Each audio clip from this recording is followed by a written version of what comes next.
आज आपण शेळ्यांच्या पेनकिलर इंजेक्शनबद्दल माहिती बघणार आहोत। तर पहिले इंजेक्शन आहे मॅक्सटॉल इंजेक्शन।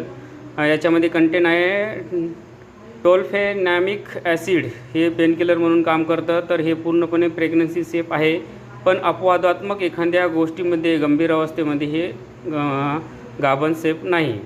तर याचा उपयोग कसा करायचा, तर हे पेनकिलर म्हणून याचा जास्त वापर करतात।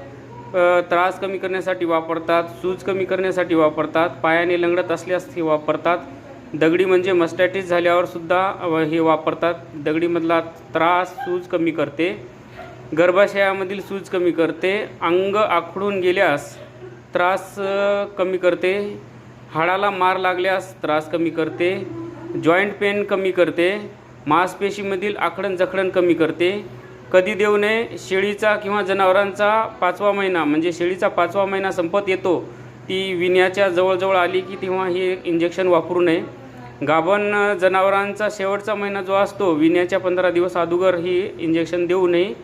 किती ml द्यावे, तर वय आणि वजनानुसार हे द्यावे। मोठ्या शेळ्यांना 3 ml देऊ शकता। 3 महिन्यापर्यंतच्या पिल्लांना शक्यतो मॅक्सटॉल इंजेक्शन देऊ नका। गोळ्या दिल्या तरी पण ते कमी होते।